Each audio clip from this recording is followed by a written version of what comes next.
Today in New York City, jury deliberations resume in former President Donald Trump's criminal trial. Judge Juan Merchan is expected to reread at least some of his 55 pages of jury instructions. Here's what's interesting about this case in New York City. Jurors are not allowed to take those instructions into the deliberation room. Jurors have also requested readbacks of several portions of testimony. Here to talk more about this phase of the trial is Caroline Polisi. She's a criminal defense attorney and lecturer in law at Columbia University.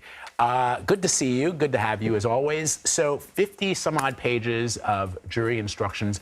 What is it about New York City or New York State that makes it so that you can't bring in those instructions? I mean, how would you remember all that? Exactly. It's just common state law practice.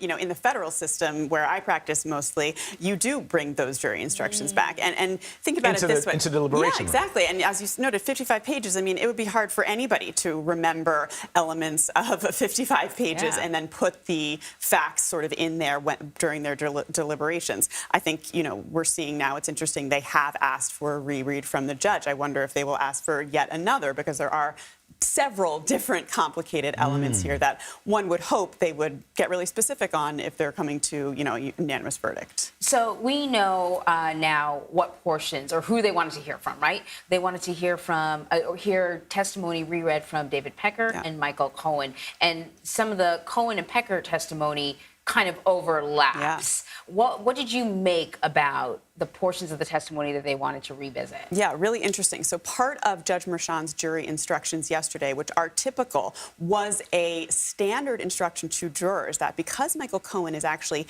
considered an accomplice, jurors are not allowed to convict based solely on the testimony of Michael Cohen alone. Great for the defense, right? However, you can convict if jurors find that that testimony was corroborated in some fashion by any other element and any other means necessary. So I think what's happening here is jurors are trying to sort of triangulate, right? Use Pecker's testimony about that 2015 Trump Tower meeting where prosecutors allege this was sort of chapter one of that underlying New York State election law conspiracy scheme where they hatched this plan to catch and kill stories to influence the outcome of the election. So jurors want to hear readbacks of that testimony from Pecker, probably to see if it squares with what Cohen was saying as well. And like, I mean, I know we shouldn't be reading the tea leaves or trying to figure out what's in a juror's mind, but, you know, a huge portion of the defense's argument was you can't trust Cohen.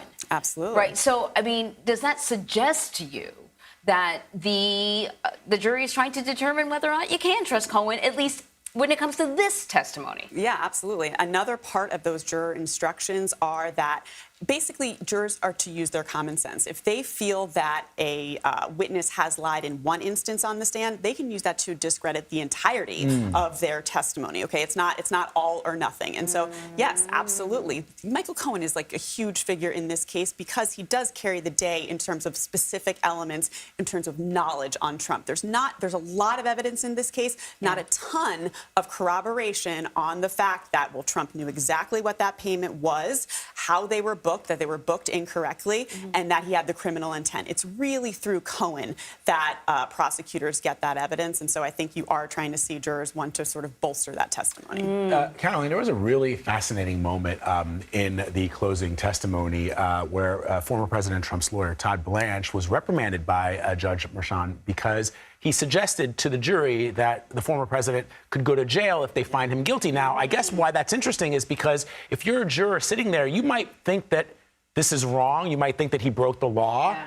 But when you think to yourself, well, I don't want to see a former president of the United States in jail, then maybe I won't find him guilty. Big no-no. Yeah, big no-no. And Merchan got really angry, issued a curative instruction there. Every lawyer knows, every lawyer winced when they heard Todd Blanche say that, which, by the way, was not a mistake. Right, that's what I was asking. Todd Blanche knew what he was doing. He did it because he knew he could get away with it. It is not in the juror's scope of work, as it were, to consider punishment. That is only for the judge. Sentencing is for the judge. As you said, Vlad, correctly, you don't want that weighing on jurors' mind, having that sort of guilt, thinking, oh, if I choose guilty here, I may be putting someone behind bars. The judge actually went, the opposite direction and said, actually, if you do choose to convict here, jail time may not be on the table. And so now I think it's really interesting. I mean, this could be an issue on appeal that, this issue of punishment has been raised in the jurors' minds. They've been instructed to disregard it, however. So just to want to clarify something, the former president went on social media and he posted a claim that doesn't really make any sense, which is that the judge wasn't requiring a unanimous verdict. Now, sometimes he plays super fast and loose with words. I don't know if what he was trying to suggest is that he didn't necessarily need to be convicted on all counts, or what it is. But can you just clarify? Yeah, this comes from sort of a false tweet out there in the tweetosphere. So there is this issue. Remember, it's a misdemeanor offense bumped up to a felony if it's done in the commission of another crime. That second crime, New York State election law conspiracy. In there, the issue is, was it done by unlawful means? There are 3 choices of those unlawful means, and the jury does not have to be unanimous with respect to what those unlawful means were. However, going back to sort of criminal law 101, the jury absolutely needs to be unanimous with respect to every element of the offense. So he used this sort of technical issue here and stated it incorrectly in an incorrect way, but that's where the sort of kernel of the issue is coming from, these 3 forms of unlawful means that the jury does not have to be unanimous on. Very interesting. Caroline, please, thank you so much. Thanks, Caroline. Thanks for having me.